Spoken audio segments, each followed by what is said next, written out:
Alhamdulillahilladzi arsala rasulahu bil huda wa dinil haq liyuzhirahu 'ala dini kulli walau karihal kafirun.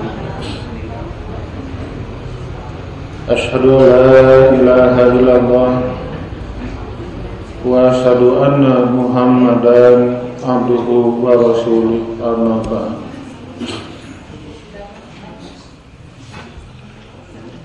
Ikhwatul iman yang sama-sama dimuliakan Allah Subhanahu wa taala.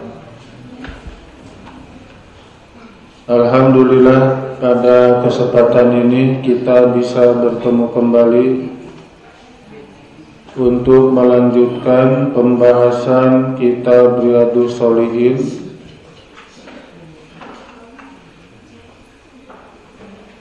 Masih bab yang ke-20, yaitu judul babnya memberikan petunjuk kepada kebaikan dan mengajak ke arah hidayah atau ke arah kesesatan.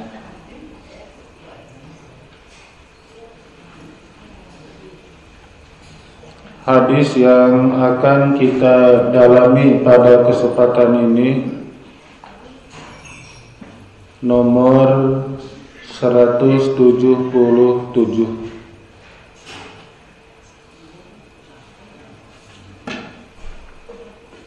yang isinya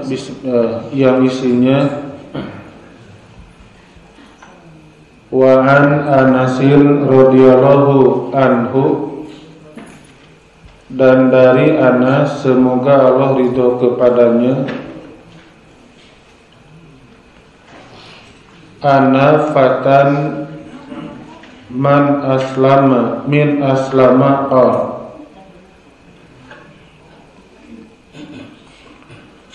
bahwa sesungguhnya seorang pemuda dari suku Aslam, dia berkata. Ini Aslan bukan masuk Islam, tapi nama salah satu suku. Suku di sini bukan kaki, bangsa, seperti suku Yahudi. Kalau di kita suku Sunda, suku Batak, suku Jebrak. Nah itu di kita di macam-macam suku. Ana fatan min Aslam, sesungguhnya seorang pemuda dari suku Aslam. Allah berkata, ya Rasulullah, inni uridu al-ghazwa wa laisa ma'i ma atajahhazu bih. Ya Rasulullah, sesungguhnya saya ingin berperang, walai samani ma atajahhaju bi, sementara aku tidak punya apa-apa untuk persiapan perang. Jadi pedang tidak punya, tameng pun tidak punya, apalagi kuda. Sungguh dia hanya memiliki keinginan, sementara peralatan sangat dia tidak miliki.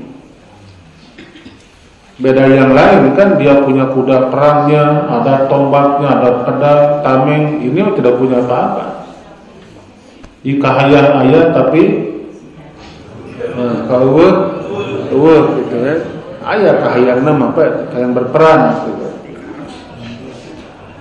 Karep nama badat lah, tapi tidak punya apa-apa.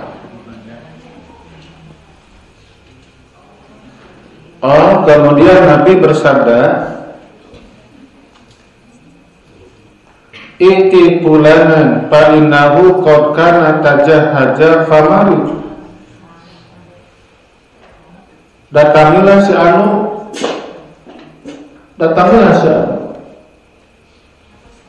Fa innahu qad kana tajahhaja, Karena sesungguhnya dia telah mempersiapkan segala sesuatunya. Ada baju besinya, ada tamengnya, ada tombaknya, pedang, ada helm gitu kan, itu dia sudah lengkap. Alat itu berperannya. Famarito, tapi dia sakit. Dia sakit. Berarti kalau sakit tentu dia harus ikut berperang. Ya jangan kan perang lu sakit maka ya, nu ngaji wae antara hadir kan gitu. Apalagi kalau berperang. Fa'atahu, kemudian dia menemui orang yang Nabi masukkan tadi. Faqala, kemudian dia berkata, Inna Rasulullah sallallahu alaihi wasallam yukri'uka salam. Sesungguhnya Rasulullah sallallahu alaihi wasallam mengucapkan salam buat kamu. Kata si laki-laki ini, dia ketika berkunjung kepada sahabat yang sakit, yang awalnya dia berniat untuk ikut berperang. Wa yaqul, dan Nabi bersabda, Atini alladzi tajahhazta bihi, berikanlah kepada saya apapun yang telah engkau persiapkan untuk ikut berperang. So sanakan dia ke. Coba kalau kita kan tidak mau begitu, Pak ya. Ya badai umroh ngantu jadi karena kering, datang kita badai umroh kadi kencan paspornya Pak diurangkan. Damang tidak akan bisa kalau di kita. Tidak bisa dadak mendadak seperti itu.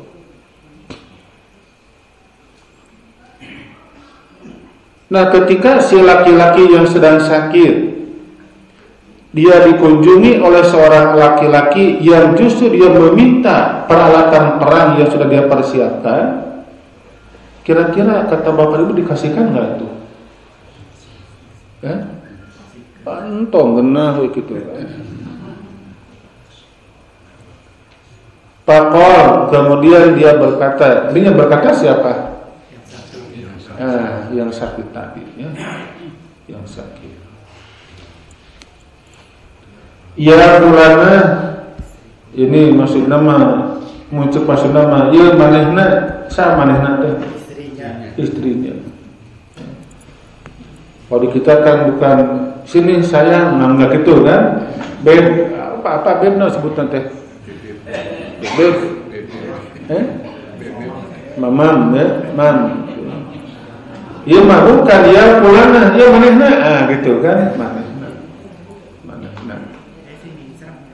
Atihi ladzi tajahatu bihi, berikanlah dia di sini kembali kepada barang-barang yang dia persiapkan untuk berperang. Atihi ladzi tajahatu bihi, berikanlah kepada dia apapun yang telah kupersiapkan untuk berperang. So pastikan sedekah ini. Ya, kalau di kita mungkinkah istri bapak akan mengizinkan seperti ini, Pak?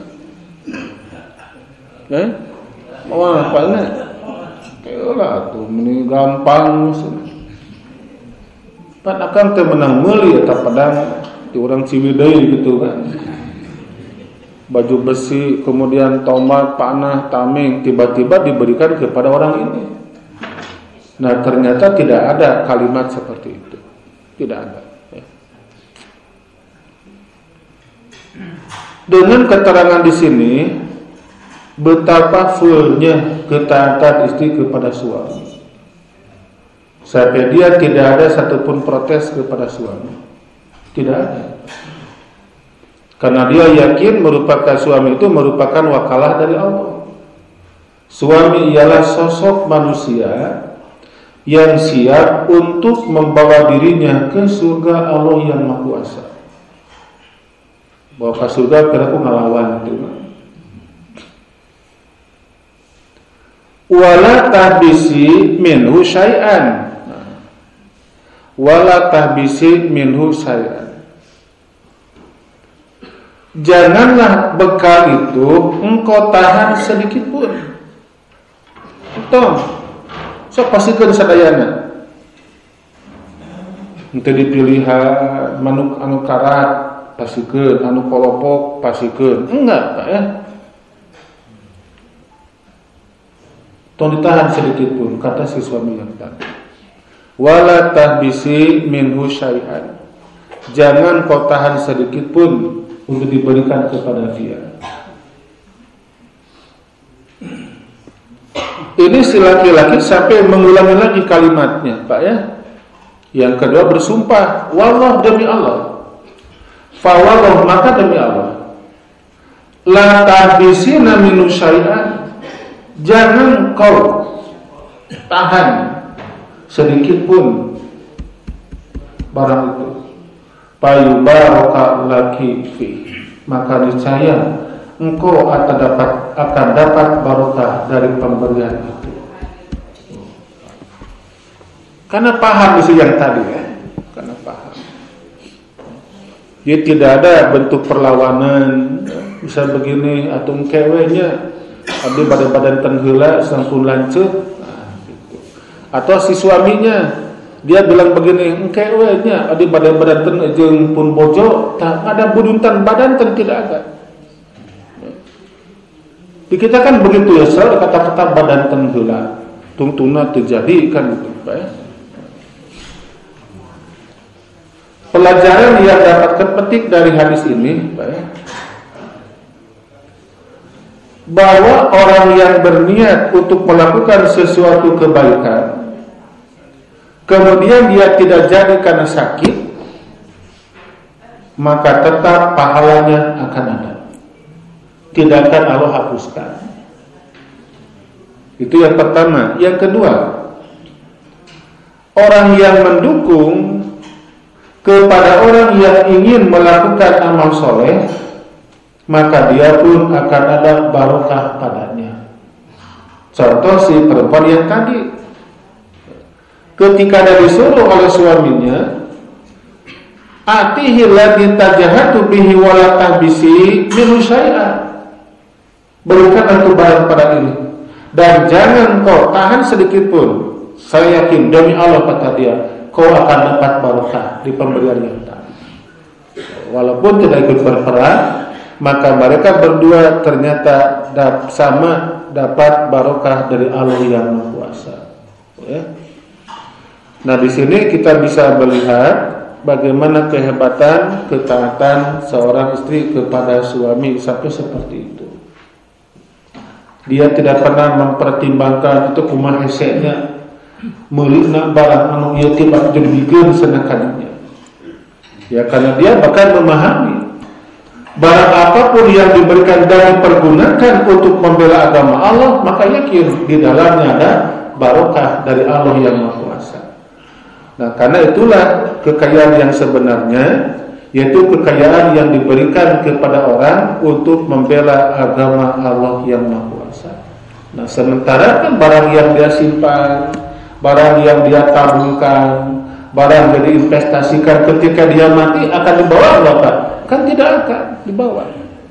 Tapi ini alat perang, Pak ya, yang telah dia persiapkan kemudian diberikan kepada orang ini karena Nabi menyuruh seperti itu. Kemudian ketika ini orang meninggal dunia, maka barang yang diberikan akan menjemput nanti pada hari kiamat. Bukan dia akan tinggalkan, tapi akan letaknya nanti dalam surganya Allah yang Maha Kuasa.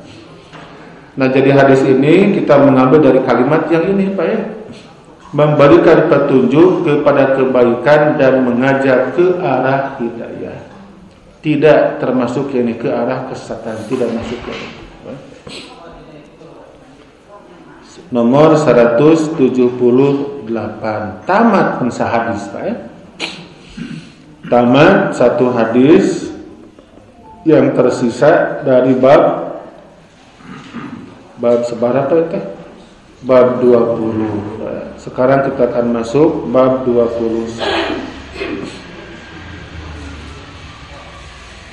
Bab 21, tolong menolong dalam kebaikan dan ketakwaan. Tolong menolong dalam bab kebaikan dan ketakwaan. Apakah ada orang yang tolong menolong dalam bab perbuatan dosa dan maksiat? Wala ta'awanu ala birri wala ta'awanu ala ismi wal udwan, kata Allah. Jangan kalian saling menolong dalam hal kebaikan dan permusuhan. Itu kan hukumnya diharamkan. Itu yang diperintahkan ialah saling menolong dalam urusan kebaikan dan ketakwaan. Contoh, ada jamaah yang sakit, kita tahu ada kesempatan, kita datang menengoknya, kita mendoakannya, memberikan keringanan kepadanya. Yuk dijajan ke aduh yang ke rumah sakit anu mana? Aduh yang cager, aduh ke rumah sakit misalnya ya. Nah itu termasuk contoh apa? Saling menolong dalam kebaikan untuk meningkatkan ketakwaan. Nah, apa yang Allah larang? Wala ta'awanu ala ismi wal udwan, dan kalian tidak boleh saling menolong dalam dosa dan permusuhan. Ia teh jelema teh sidik salah, Pak. Geus korupsi, kenapa dibela gitu kan? Nah, sampai orang-orang pun enggan untuk menangkap dia karena ratu telah menyatakan siapa yang berani menangkap dia saya akan kunjungi nanti, Pak. Sieun kan jelema teh tuh, Pak. Yang Gus kolot gitu kan, sakti ya orang itu kan. Sampai seakan-akan dia kan tidak kebal dengan hukum kan gitu Pak ya. Nah itu merupakan contoh apa? Saling menolong dalam perbuatan dosa dan permusuhan. Buktinya apa? Banyak orang yang mengkritik gitu kan, banyak orang yang tidak suka dengan kebijakan seperti itu. Artinya dia telah melakukan dosa karena dia telah saling menolong dalam urusan dosa dan permusuhan. Nah di bab ini Allah menyatakan dinyatakan dalam bab di sini tolong menolong dalam kebaikan dan ketakwaan.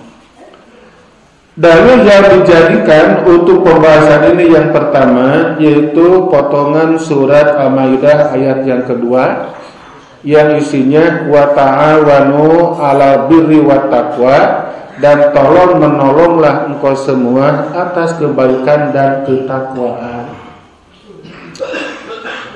Setiap pagi Jumat 1, 2, 3 dan 4 diadakan pengajian misalnya. Kemudian ada di antara jamaah keun teu abdi we kopi nama, teu abisna bubur kacangna, ieu teu abisna mangkokna gitu kan. Kan habis nasanokna, nah itu kan, itu mereka saling menolong sebetulnya, saling melengkapi, itu kan. Tapi naonnya, ada samiring bingah we, mangga, itu kan, itu termasuk tolong menolong seperti apakah disalahkan enggak mereka ya tidak. Ya.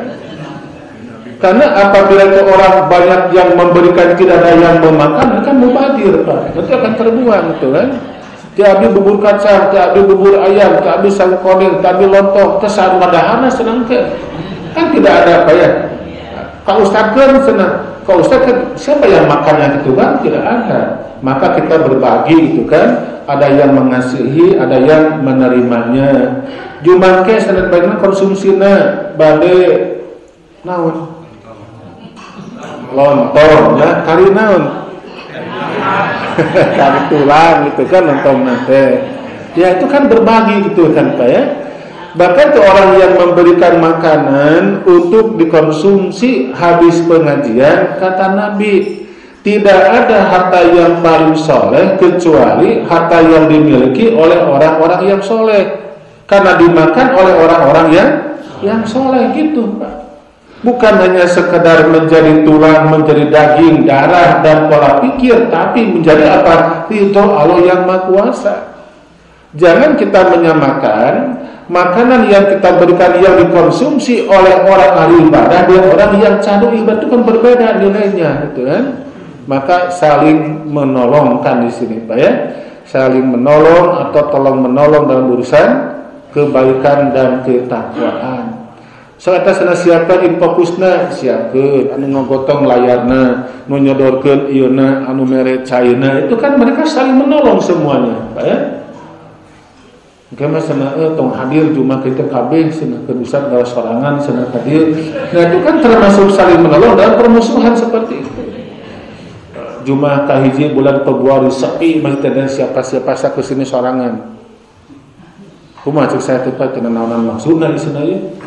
Gitu kan. Iya diundang tapi tidak lari jabat dipoekan masih tidak ada kabar. Nah, itu kan muncul itu kan akan kebencian nantinya dan tentu tidak akan mungkin terjadi hal seperti itu. Jadi sangat banyak kesempatan buat kita untuk ta'awanu alal birri wat taqwa. Sangat besar itu, banyak kesempatan di hadapan kita untuk mengamalkan hal seperti ini. Kemudian yang berikutnya kita simak Pak ya, surat Al-Asr ayat 1 sampai ayat yang ketiga. Bismillahirrahmanirrahim. Wal asri, demi masa. Demi masa. Di dalam Al-Quran, apabila ada surat dan ayat yang pertama itu dibuka dengan huruf wawu, itu disebutnya wawu qasam, wawu sumpah. Maka terjemahannya bukan dan tapi demi. Wal asri, demi masa, demi waktu. Allah bersumpah di sini menyebut nama makhluk, Pak.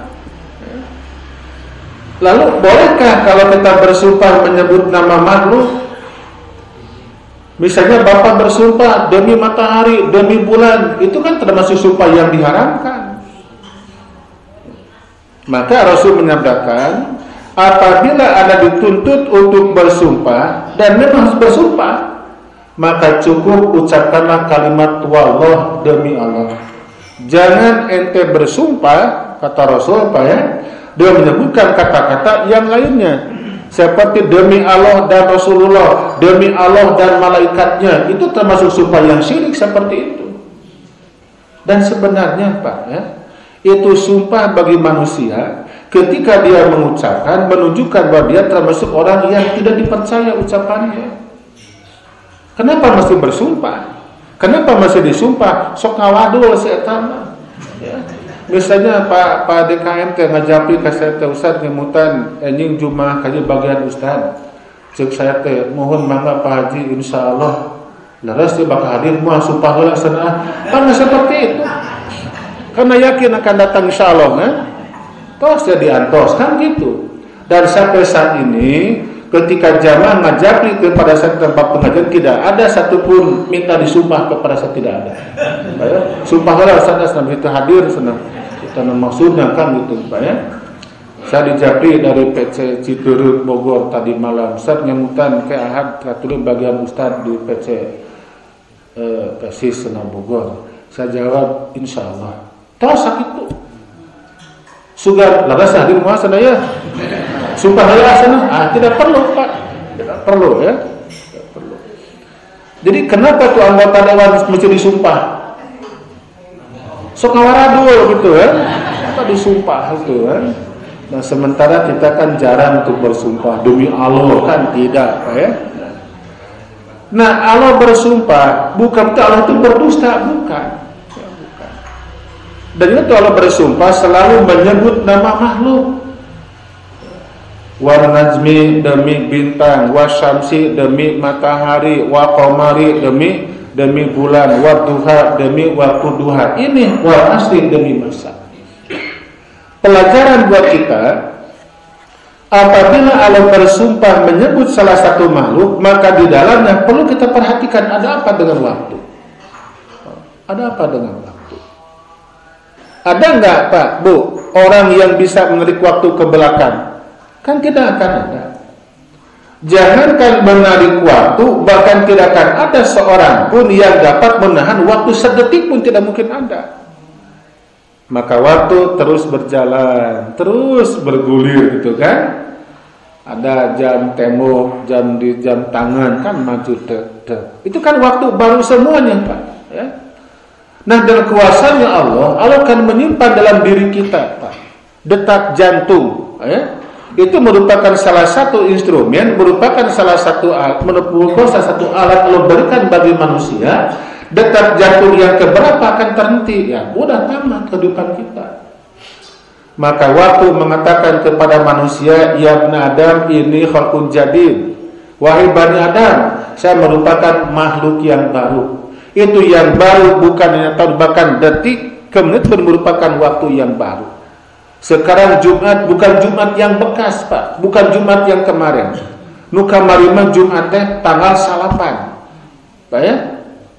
Sekarang Jumatnya yang baru di bulan Januari tahun 2025. Mungkin nanti akan ada Jumat itu hanya nama yang sama, tapi udah berbeda volumenya. Kehidupan kita sudah meningkat, bertambah usia kita, jatah hidup kita semakin berkurang. Karena suatu keniscayaan, Pak ya, usia kita kan bertambah berkurang. Bertambah. Kan bertambah. Sabaraha yuswa 60 sekian. Ditanya tahun 2027, sabaraha yuswa 60 sekian. Yang berkurang apanya? Jatah kehidupan yang berkurang. Jumlah usia semakin lama semakin bertambah, tapi jatah semakin berkurang. Semakin jauh langkah kaki kita meninggalkan titik kelahiran, logikanya langkah kita semakin mendekati titik kematian, Pak ya. Misalnya saya diberi jatah hidup oleh Allah, Saifuddin, usia kamu hanya 60 tahun. Di sini titik kelahiran saya, ini titik kematian saya. Berarti saya melangkah sudah di sini, Pak. Sudah di sini, Pak ya. Januari, Februari, Pak. Nanti Februari itu. Februari itu. Februari, Maret, April, Mei, Juni, Juli, tanggal 1, tanggal 2, 3, 4, 5 genep maut tuh. Oh, berarti Ustaz lahirnya genep Juli, genep 5. Gitu kan kesimpulannya. Gitu Pak Ketua rantingnya. Laras deh. Laras.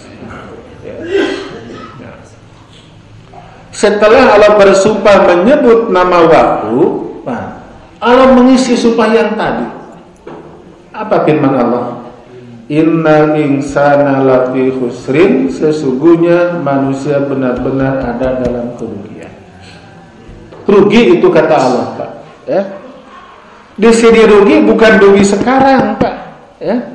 Orang sekarang rugi, dia bisa dijadikan pembelajaran, bisa dievaluasi. Aku kemarin di sini kenapa rugi seperti ini? Ini kesalahan saya. Kita perbaiki. Tapi ketika orang rugi nanti pada hari kiamat, kapan dia memperbaikinya? Bermanfaatkah penyesalan manusia nanti pada hari kiamat? Tidak ada manfaatnya, Pak. Dan kenapa Allah mengatakan itu rugi manusia? Ya bagaimana tidak rugi? Karena mereka disibukkan pikiran mereka dengan apa? Kesibukan yang bersifat kehidupan yang bersifat duniawi, Pak. Padahal, Pak ya, kalau kita berpikir dengan cermat, berpikir dengan pelan-pelan, berpikir dengan cerdas, apapun yang kita miliki selama ini ternyata tidak ada satupun yang dapat dibawa mati oleh kita, kan tidak ada, Pak. Ya. Orang punya tambang sekian hektar di Papua, dia punya barak ini di daerah anu, dia punya kebun cengkeh di anu, dia punya kepala apa ini di daerah anu. Ketika dia mati, berapa pohon yang dia bawa nanti? Kan tidak ada, Pak. Sementara usia dia semakin lama semakin tua. Bukan semakin tua semakin sakti, tapi semakin tua semakin rayon. Semakin rayon. Tidak akan ada kan orang semakin lama semakin muda, kan tidak akan ada. Yang ada semakin lama semakin tua. Tidak ada orang semakin tua semakin sakti. Yang ada semakin tua semakin loba anu karasa dina awakna. Ya. Di 40 menit karasa panas kieu gitu, Pak. Sekarang kieu lagi gitu kan. Kenapa begini? Dibantu ku standar berdiri kieu. Geus cangkeu standar dengdek. Siga motor gitu ya. Kenapa bolak-balik ya senat cangkeng tidak mendukung? Oh, Bapak harus nyadar. Toh sepuh, Bapak. Sepuh. Orang membuat rumah sampai 3 lantai. Ya. Karena dia berpikir saya punya anak 7. Bikin kamar 10, Pak ya. Kamar 10. Kan dia memang ada uangnya gitu kan.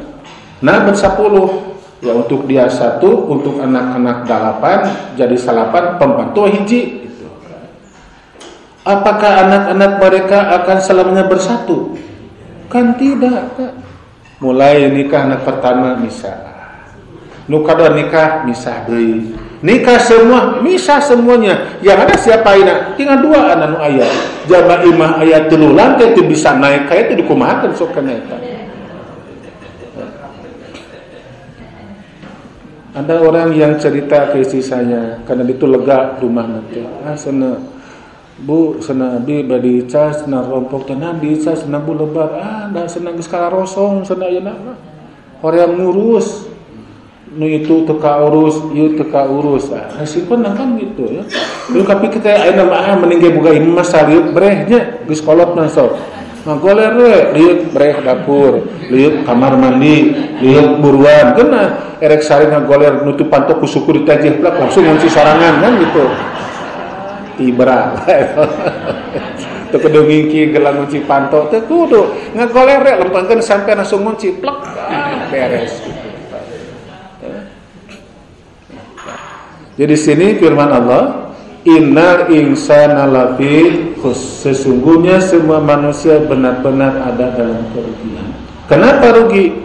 Kesibukan yang mereka alami, capek, letih, lesu hidup yang mereka alami tidak berbuah kebahagiaan di akhirat nanti. Yang ada apa? Ternyata semakin tua semakin jauh dari Allah yang Maha Kuasa. Ya? Semakin tua tidak ada peningkatan ilmu dan amal soleh. Itulah orang-orang yang rugi. Nah, maka buat kita pahami, kita yakinkan bahwa usia kita bertambah nggak ilmu kita? Usia kita bertambah nggak amal soleh kita? Usia kita bertambah, meningkat nggak iman kita? Itulah orang yang tidak akan merugi. Maka Allah memberikan pengecualian, ilal ladzina amanu, kecuali orang-orang yang beriman. Mau rugi Pak nu beriman? Orang kafir mereka merasakan capek nggak hidup ini? Capek. Orang yang beriman capek tidak sama capek Pak. Sudah kafir mati capek lebih ribuh malah Pak. Itu bisa sampai. Ya. Orang yang beriman teratur. Ya, pukul 3 sudah bangun. Amir air wudu, dia takarub kepada Allah, punya program dan hari Jumat cenah berangkat ke masjid. Pulang, kemudian jalan-jalan, berolahraga. Pulang lagi ke rumahnya, entah digawe pan eta gawena gitu kan. Pulang ke rumahnya, siap-siap untuk jumahan.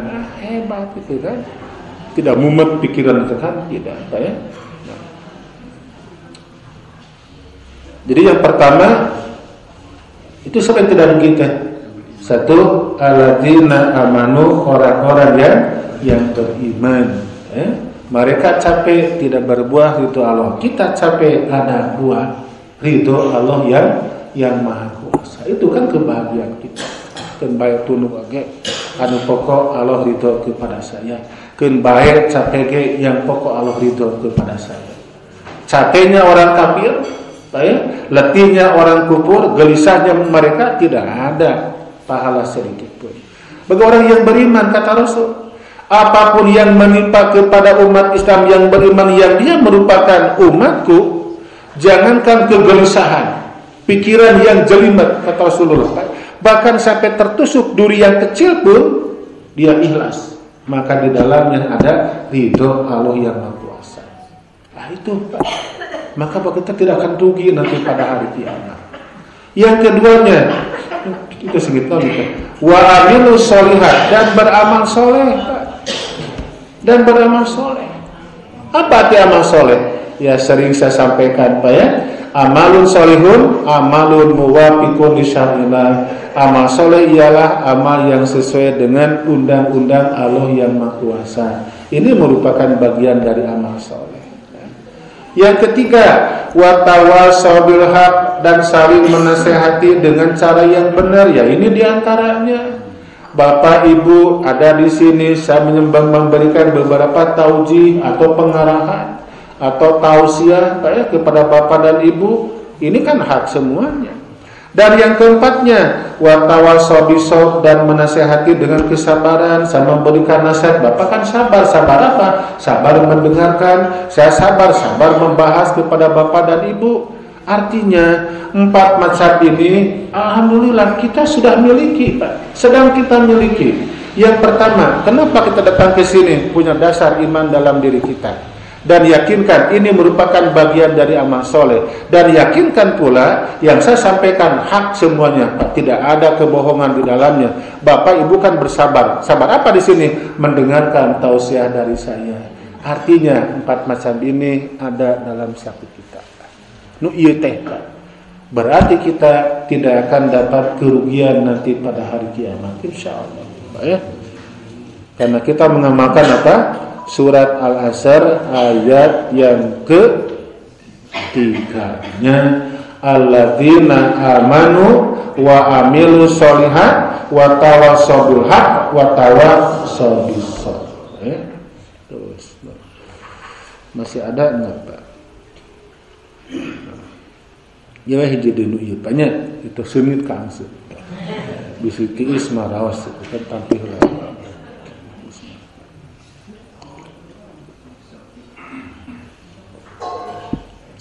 Qala Imam Syafi'i rahimahullah. Imam Syafi'i, semoga Allah mencurahkan rahmat kepadanya, dia berkata, kalaman maknahu,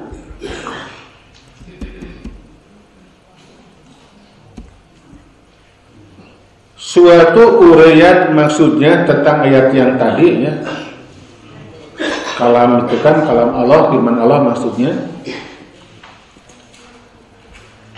Inna sesungguhnya manusia, kata Imam Syafi'i, au aksaruhum fi goflatin an tadabburi hadhihi surah. Kebanyakan semua manusia, kebanyakan atau semua manusia, kata Imam Syafi'i, ada dalam kelalaian untuk mentadaburi ayat ini. Ya karena kan tidak akan ada seorang pun di antara manusia yang tidak bisa memanfaatkan waktu, Pak. Ada nggak orang yang bekerja tanpa waktu?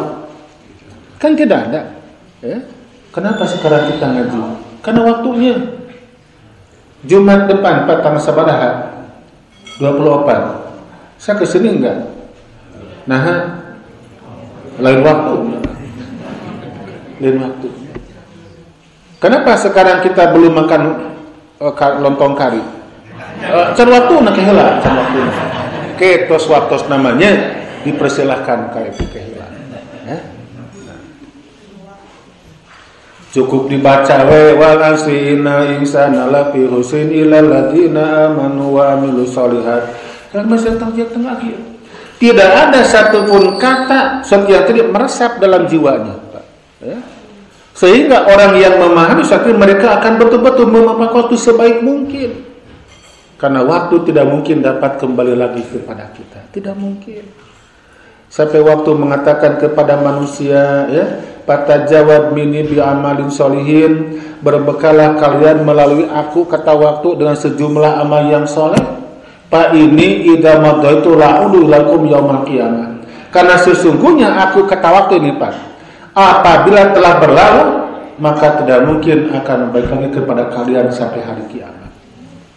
Itu waktu hanya ada di dunia. Sekarang ada kata-kata hari Senin, hari Selasa, jam 1, jam 2, Januari, Februari. Nanti pada hari kiamat ada nggak waktu? Tidak akan ada lagi waktu. Jadi itu nanti di dalam surga mereka tidak mungkin sholat, tidak mungkin zakat, saum. Apa yang mereka amalkan hanya bersenang-senang dengan pasangan hidupnya.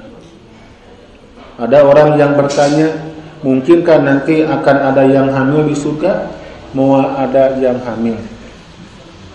Kalau dalam surga ada perempuan yang hamil, berarti nanti ada rumah sakit bersalin. Kalau ada rumah sakit bersalin, tentu nanti ada toko, ada apotek. Kalau ada apotek, nanti ada supir Grab, bikin ngantur-ngantur obat. Berapa di surga sih gitu nanti? Tidak ada, ya? Karena di surga merupakan tempat untuk menerima apapun yang kita amalkan selama ini. Demikian pula di neraka merupakan tempat untuk diberikan kepada orang-orang yang suka melakukan kemaksiatan ketika mereka hidup di dunia ini. Jadi pahami oleh kita, Allah memberikan peringatan kepada kita dengan surat Al-Hashr demi masa. Maksudnya perhatikan waktu. Ya. Orang lain mengatakan waktu adalah uang.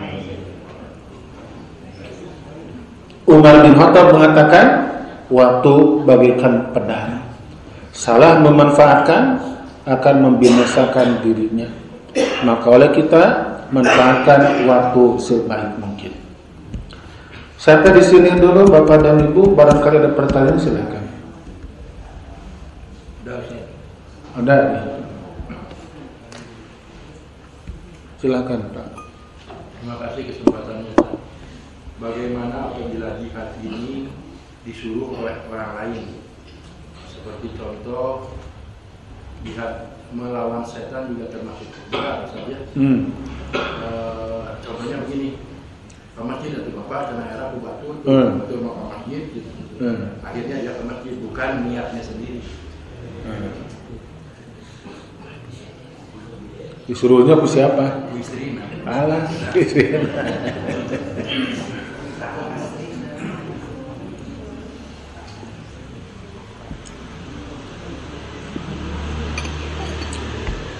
Si suaminya berangkat ke masjid karena takut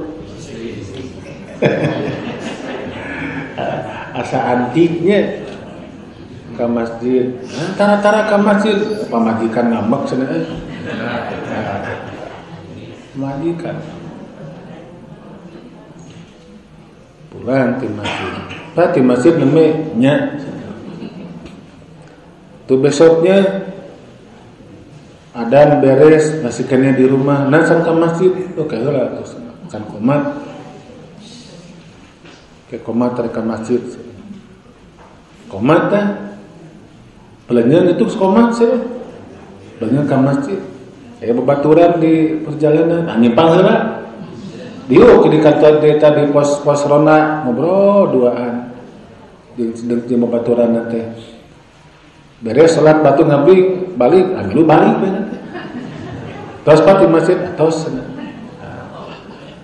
ini si laki-laki dosana double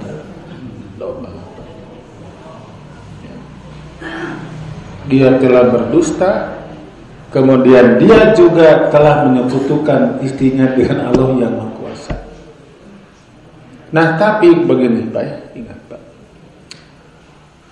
ada sahabat yang masuk Islam. Kemudian Nabi menyatakan, saya akan mengutus kamu sebagai panglima perang.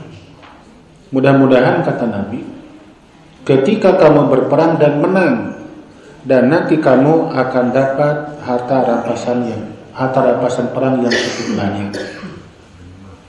Dapat ghanimah. Ini si sahabat tidak bahagia. Saya tidak usahakan mendebat kepada Rasulullah. Ya Rasul, aku itu ikut masuk Islam, ikut berperang bukan karena ingin ghanimah, tapi aku ingin mendapatkan ridho Allah yang Maha Kuasa. Nah dengan hadis yang tadi, maka banyak orang yang menafsirkan satu di antaranya. Ketika kita menyuruh kepada anak agar dia rajin ke masjid dan diberi iming-iming, so ke masjid diberi duit 20.000, cek kalau nanti dia ke masjid. Itu tidak termasuk pendidikan yang jelek, tidak. Itu diperbolehkan kata Islam. Silakan seperti itu.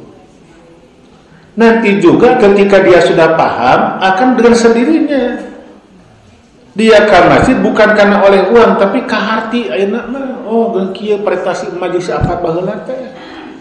Maka dia membiasakan. Demikian pula seorang suami yang tahu, oh geus kieu berarti pamajikan teh nyaah ka kuring da can ngarti naon manfaatna ka masjid ka kaharti ayeuna mah.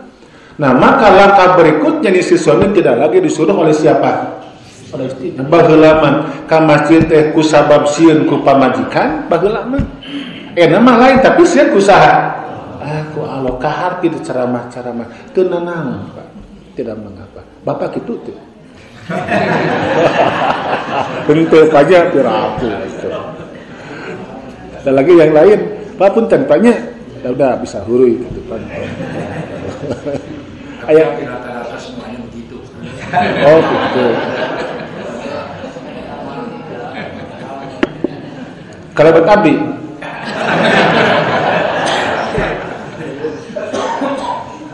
kalau saya mah rasa mah tidak. Kumaha Pak? Karena ibu-ibu biasanya lebih rajin ke masjid, pengajian. Kalau bapak-bapak mah biasa ngadol dulu deh seperti tadi. Akhirnya alhamdulillah terus ngaremut. Ya Pak, tidak termasuk perbuatan yang syirik, tidak. Itu kan hidayah turunnya berangsur-angsur, itu kan tidak sekali blok langsung kan tidak. Pertama dia mengikuti kehendak suami, yang dia pikirkan lamun tengah gugu bakal amin ke rumah tangga. Lana kumakuringnya tuh merintah segala. Nah, kenapa pan teh ditaka bener lain ditaka mau ka bapak teh ditaka masjid cenah ieu. Heuh ari hoream kumaha? Urang teh geus kolot Pak, ieu teh geus tere maot misalna teh. Nah, apakah persiapan kena? Pak atuh ka masjid izin ku tatangga mangga. Karena hati orang genah, hati istri kumaha merasa dihargai. Wih di masjid ayang baru pulang dari masjid gitu kan gitu kan Pak ya.